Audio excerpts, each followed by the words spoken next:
Hey guys, Seafood Les Clements here, Black Dragon Kung Fu. Thanks for watching. So decided to make this video on a little continuation of leopard, and we're gonna also talk about some tiger as well. So I just want to finish up on leopard. So in detail, the last time I talked about how the leopards are climbers, and leopards climb up the limbs. What does that mean? It means they climb their attacks up the limbs.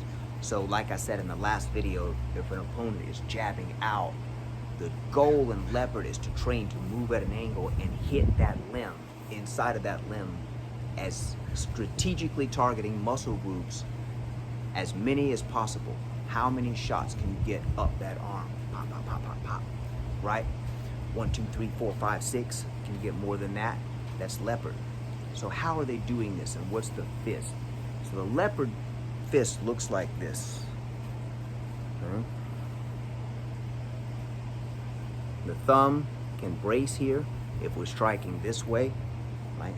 To the throat, to the ribs, rib cage. This is very painful to the rib cage.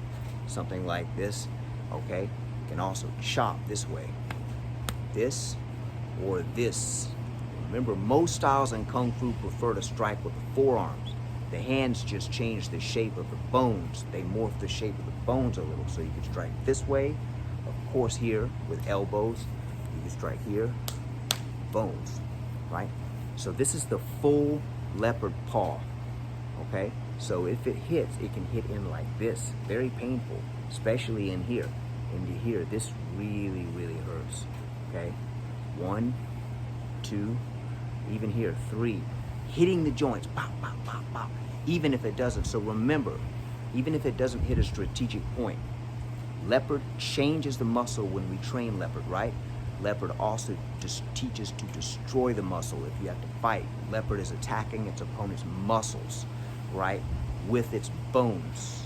Hard bones against muscle. Whereas the tiger is much stronger. The tiger is attacking hard bones with its own bones. It doesn't care. The tiger's coming the same way. It's heavy. It's like a Mack truck. So if you're in its way, you're in for a rude awakening. So the leopard has the full paw like this, also with the claw. So leopard also practice of leopard is tearing bark on trees, right? Constantly ripping. Tiger and leopard both like to tear bark on trees. Okay? Tiger usually tears straight in its attack, straight lines. Whether it's sideways, whether it's up, whether it's down, it's across. They train the claw, tearing bark off trees and hitting the trees, even hitting stone, right? So the leopard, when it tears, usually is gonna carve more in circles. It hits behind and carves, kind of like coring an apple. Leopard likes to block and hook that hand over, so if you yank away from it, it turns up and tears. And if that leopard practitioner's been tearing bark off trees, it's gonna open up. You know, I've seen this happen in practice sometimes, lacerations.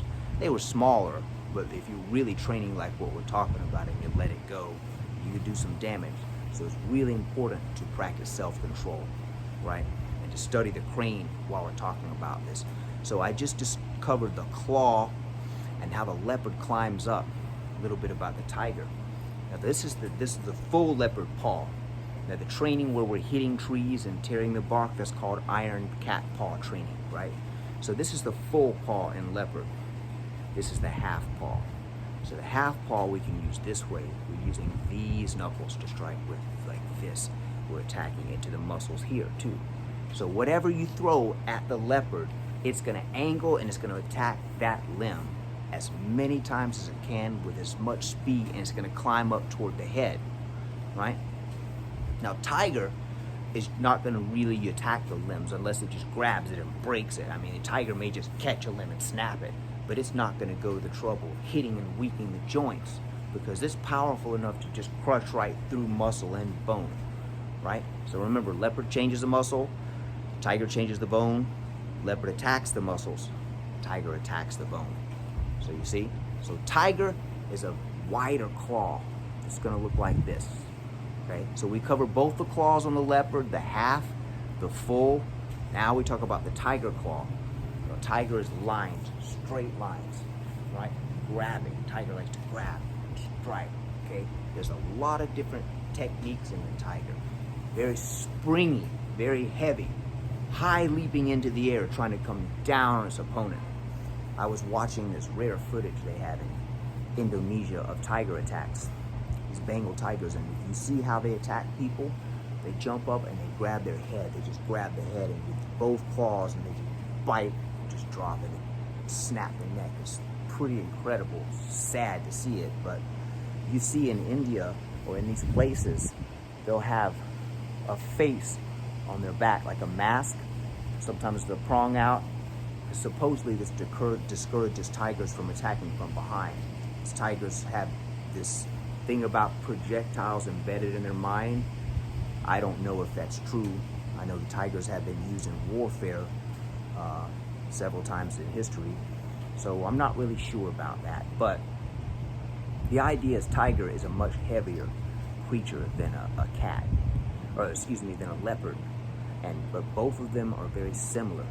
Leopards are climbers, tigers are hunters, predators, very strong, very powerful. They're crushers.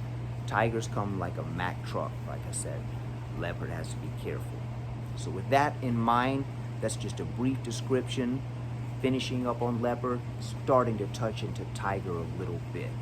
All right, so tiger is bone, leopard is muscle. Thank you for watching Seafood Les Clements. If you like the like button, even better subscribe. Out.